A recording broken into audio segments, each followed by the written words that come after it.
Prologue. Bilang na at malapit nang mawala sa kalendaryong edad ni Allison at halos hindi na rin mabilang mga naging nobyo niya. Pero lahat yon nakikipaghiwalay sa kanya sa parehong dahilan na masyado siyang prangka at masungit, but she doesn't give a damn about them. But there's just a haughty guy, or must say, client who makes her heart beat rose for the first time. But what can she do? Masungit din ang lalaking yon. A hot-tempered and independent woman din a snob and dangerous man. Pipiliin ba sila ng tadhana o sila ang pipili sa isa't isa? Allison's POV. Hindi ko mapigilan ang ikot ng mga mata ko dahil sa sermon ni Mommy sa kabilang linya. Feel ko nga yung mga sinasabi niya dumadaan sa kabilang tenga, tapos lalabas naman sa kabila. Allison Jane Macomber, are you listening? Alam ko, galit na ngayon si Mommy dahil tinawag niya ng buong pangalan ko. Huminga ako ng malalim at umangat ng tingin sa kanya sa iPad ko. I'm on my ears, Mom. I answered while snoring. Namumula ang pisngi at ilong nito. Malamig pa talaga dyan sa India? Kailan pa? Then tell me, why did you, Caleb, call me yesterday and told me that he's breaking up with you? Kasi sobrang cold at sungit mo sa kanya. Ano na naman ang ginawa mong bata ka? Napakamot ako sa batok sabay iwas ang tingin. That spoiled guy? Pagkatapos akong pilitin na makipaghalikan sa kanya, gagawin to sa akin? How dare him? Mom, I tried being so kind for that spoiled prince of France. Malay ko ba na kapag makipag-date pala na 3 beses, ibig sabihin pag na makipag-sex sa kanya? Ew! Tapos sabi niya ayaw niya sa peanut butter. Paborito ko yun eh. By the way, wala akong pakialam kahit anong sabihin niya.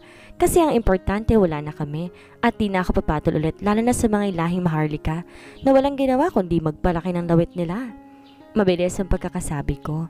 Hindi ko alam kung nasundan ba ni Mommy pero dapat lang malaman niya ang ginawa ng lalaking iyon. Feeling gwapo.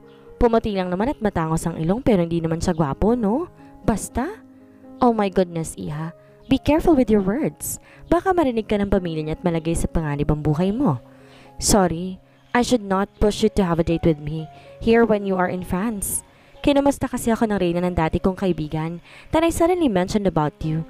I'm sorry wala ako nagawa ng panahon na yon, sambit niya. Nakita ko ang pagsisisi sa kanyang mga mata at ang kalungkutan. Hindi ako sumagot. Inilibang ko ang sarili sa pag-ayos ng mukha ko para sa trabaho.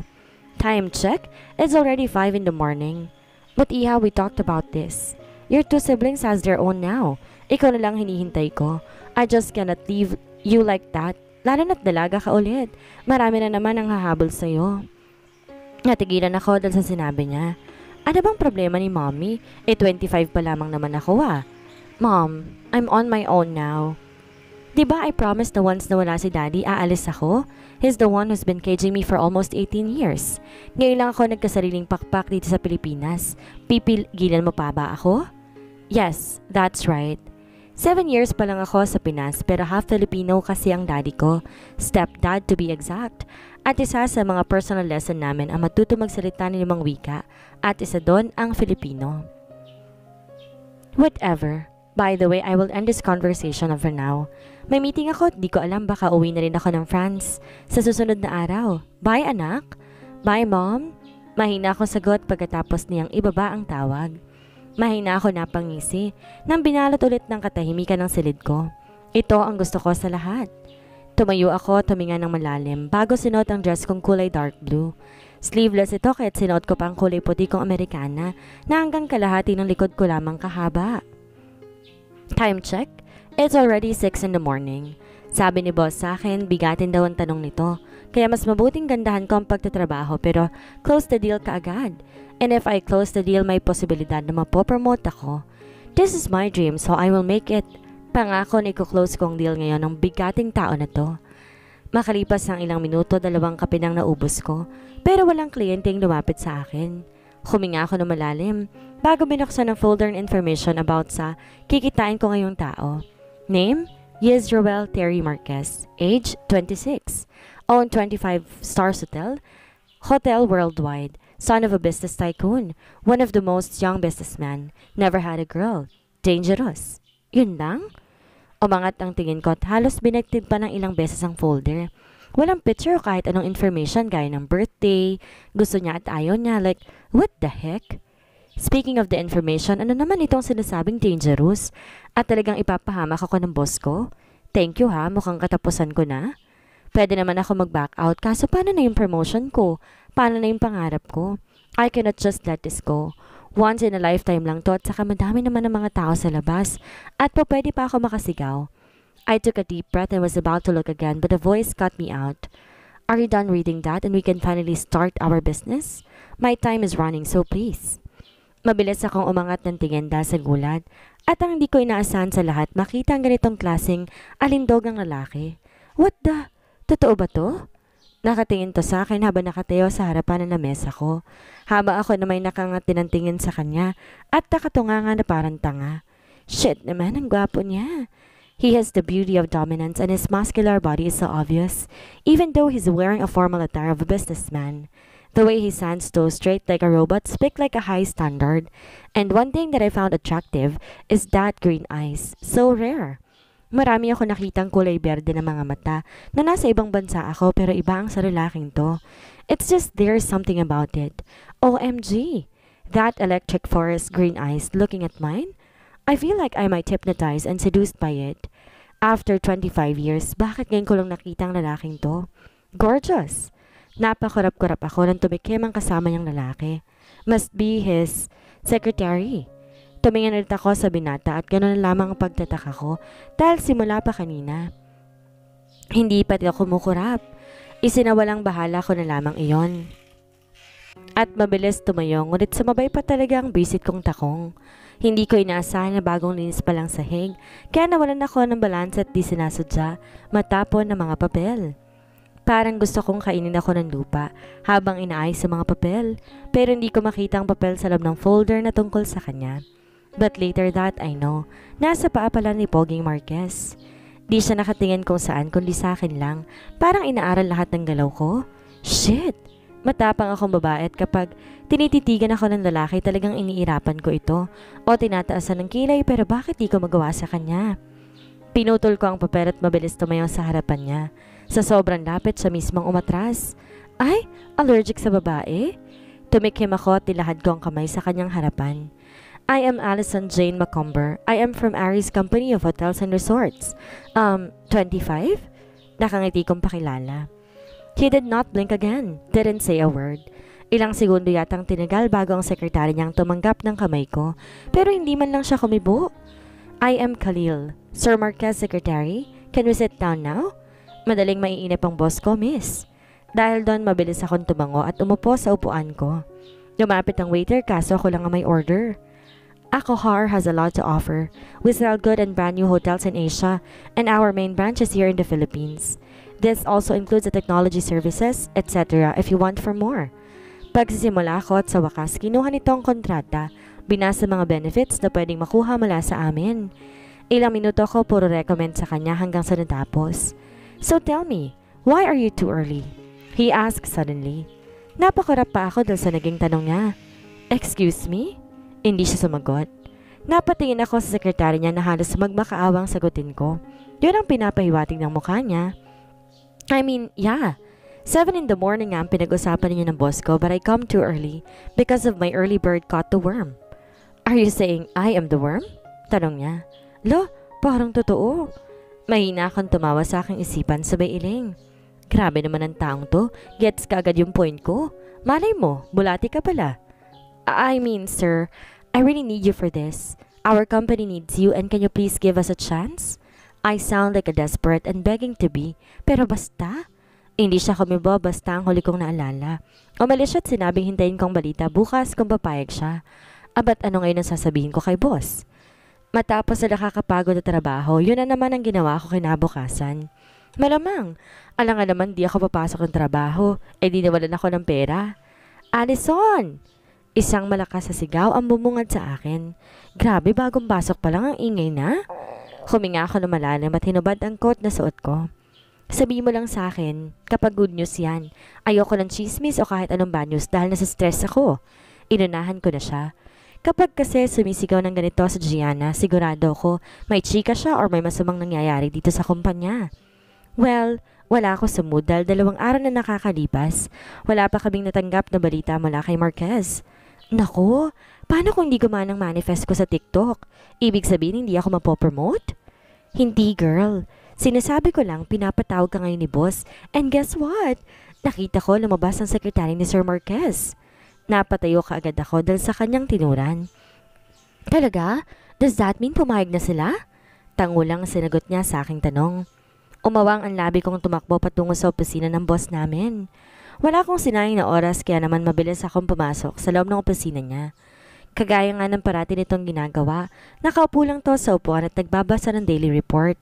Miss Macomber, I'm glad you came too early. Simula niya bago tumayo at kinuha ang isang folder.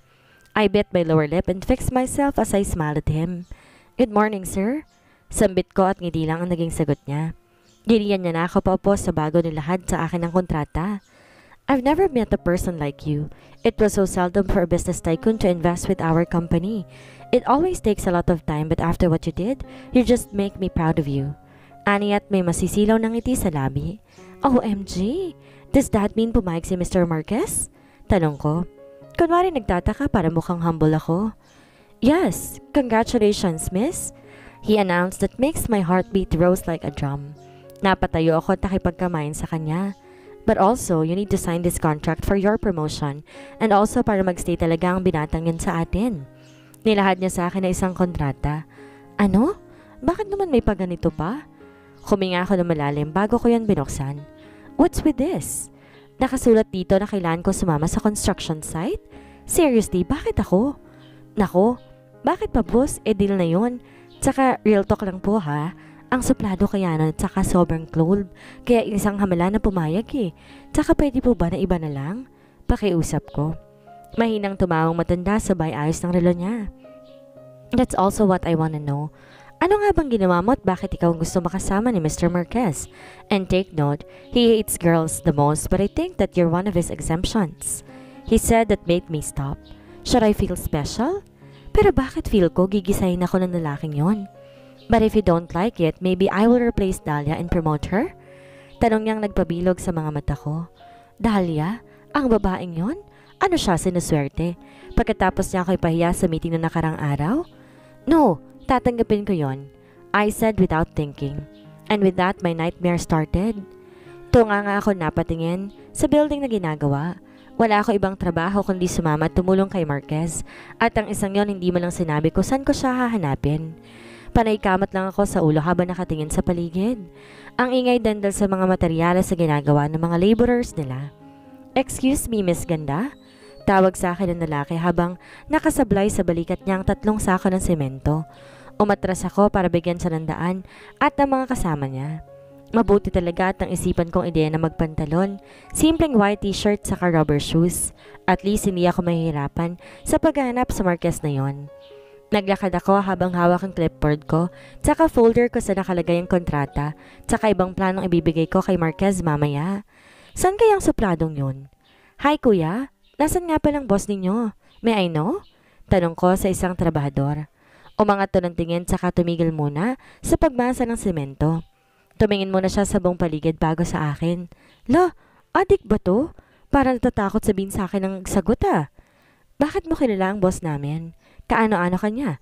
Alam mo ba na bawal itanong yan? Mas lalo ko nalito dahil sa sinambit niya. Parang siguradong sigurado talaga ito na bawal sabihin ang pangalan niyon at kung saan siya. Ano ka ba kuya? Nagtatrabaho lang din ako para sa kanya. Kaya't sabihin mo na dahil sobrang init. Hindi kakayanin ng face ko to. Arte ko pa pero umiling lamang siya. Wow, feeling pogi. Pasensya na, pinagbabawal sa amin eh. Hindi niya na ulit ako pinansin at mas inabala pa nito ang sarili sa trabaho. How dare he? Magtasalubong ang mga kilay kong sumugod sa building kahit hindi pa ito tapos. Wala akong pakialam pero sigurado ako nasa paligid lang ang supladong lalaki na yon. Tahimik sa loob habang naglalakad ako at nakatingin sa paligid. Wala akong maintindihan na istruktura ng gusaling ito at kung ano ba talaga ang style pero alam ko nasa loob ng folder kong dala ang blueprint paper na hindi ko pa nabubuksan. Ilang minuto rin akong paikot-ikot hanggang narinig kong ilang singhap mula sa kabila. Kaya naman nang maisip na baka si Marquez iyon, kagad kong pinuntahan. And when I finally saw who's that, my eyes widened. Tama nga ako na si Marquez ito. Pero ang kilalaki ng mata ko ay ang nakahubad niyang katawan. At tayong ibabang damit lang ang natira. Siya ang nagmamasa ng semento sa bahaging ito. Tulala lang ako napatingin sa kanya hanggang sa makita niya ako na siyang dahilan kung ba't ako mabilis tumalikod. Wala ako nakita. Hindi ko nakitang abs niyang parang walo yata lahat eh. Shit talaga, hindi ako handa. You're late. Akala ko ba early bird caught the worm? Ayun na nga eh, hindi ako bird sa ngayon. Mabilis kong depensa sa kanya. Hindi ko siya makita pero sigurado ako matalim ang tingin niya sa akin. You can face me now, sabi niya. Pumikit muna akong dahan-dahan at tumarap. Check up muna, baka makita ko na naman ang kayamanan niya. Ang landi talaga, Allison. The company is so happy because of your sudden reply. Maraming salamat po talaga at di po namin bibiguin sa pagpili sa amin. Pagsisimula ko habang tinitingnan siya, inaayos ang ilang material sa loob ng kahon. He stopped and looked at me. Yun ang unang beses na tinitigan niya ako. Parang may plano siyang masama. At ako naman parang tanga, kinabahan ka agad. Nope, I cannot be this low. Haharapin kong lahat para sa trabaho. I need to be in high than that shit, Dahlia. Then start with the shit. Tukoy niya pa sa kahon. Huh? You just told me that you will do everything. You will work here, so I need you to bring this shit in the 5th floor. Understood? Hindi niya na inintay ang sagot ko at mabilis na naglakad palayo. Bastos? Sir, paano ba tong blueprint mo? Just see me in my office down here and make it faster. Loser? Tugon niya. Anong loser? Eh kung gawin na talaga nga kitang bulate. Padabog kong kinagat ang folder. Inipit sa kilikili ko ang clipboard. Binuhat ang kahon kahit medyo may kabigatan pa ito. Hello, can you hear me? Tanong ko sa lalaki na nagtatrabaho. Hindi ko alam ang ginagawa nila pero ang ingay at may maskara silang suot para hindi matalsikan ng apoy ang mga mukha nila. Wow, nice talking. Bulong ko at nilapag ang kahon sa maliit na lamesa. Shit! Hindi ako pinapunta rito para maging trabahador. I rolled my eyes and quickly left the place.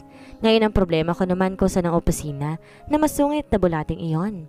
While walking after a minute, my phone buzzed like it received a message. Kagad kong kinuha iyon sa bulsa ng pantalon ko at tinitingnan kung sino. Unknown number. Be quick. My office is near the gate beyond building. Hindi ko na dapat itanong kung sinong tao sa likod niyon. Malamang ang bulate nga at ang nakapagtataka ay kung saan niya kinuhang number ko. Wala naman yata ang bio data sa kanya o kaya naman binigay ni boss. Umiling ako at siniwalang bahala na lamang muna ito at tumakbo patungo sa likod. Baka biglang matuyo ang lalaking iyon at bigla ako ma-report na hindi ko ginagawa na maayos ang gusto niya. Hindi nga siya nagsisinungaling at may isang opisina nga rito sa likod. Kumatok muna ako ng 3 beses bago nakipagdigmaan dito. His forehead bloated as he stared at me. Wala ako magawa kundi ngumiti ng mabilis at kumaway ng maliit sa kanya.